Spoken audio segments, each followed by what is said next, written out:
শিক্ষার্থী ও দর্শক বন্ধুরা, চলে এসেছি পরবর্তী ভিডিও নিয়ে। আজ আমাদের আলোচ্য বিষয় হচ্ছে সপ্তম শ্রেণীর একাদশ পাঠে যে অতিলোভস্য পরিণাম বলে যে গদ্যটি আছে, সেই গদ্যটি নিয়ে আজকে আমরা আলোচনা করব। চলো তাহলে আলোচনা শুরু করি।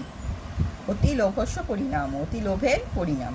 কশ্চিৎ কুক্কুরো ব্যাধস্য গৃহাৎ একো মাংসখণ্ডং অপহরতি স্ম।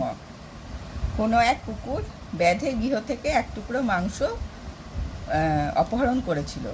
মুখেন সব মাংসখণ্ডং গৃহীত্বা নদ্যা সেতুপথেন গচ্ছতি স্ম।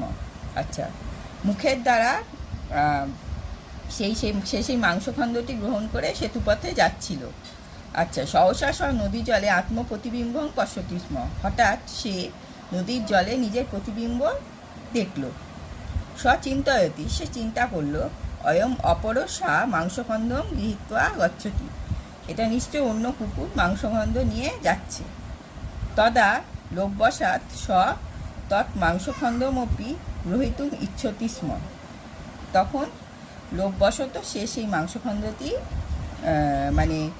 নেওয়ার ইচ্ছা মনে মনে প্রকাশ করলো। তত গ্রহীতুম যদা স মুখবেদনং করতি, সেটা গ্রহণ করার জন্য সে যখন মুখটা তদ্গ্রহীতুম যদা স মুখবেদনং করতি স্ম তদা তস্য মুখস্থিত মাংসখণ্ডমপি জলে পতিতম।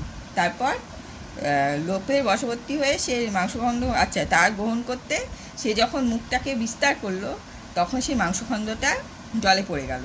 তদা অনুতপ্ত কুকুর মনসী চিন্তয়তি, তখন অনুতপ্ত কুকুরটি মনে মনে চিন্তা করল, অতিলোভ সর্বনাশ সাধিয়তি, অতিরিক্ত লোভ সর্বনাশ সাধন করে। তত স খাদ্য সন্ধানে পবিত্র, তারপর সে খাদ্য সন্ধানে বা খাদ্য সংগ্রহের জন্য পবিত্র হলো। এবারে নীতিকথাটা কি? যো ধ্রুবাণী পরিত্যাজ্য অধ্রুবাণী নিষেবতে ধ্রুবাণী তস্য নশ্বতি অধ্রুবং নষ্টমেব হি।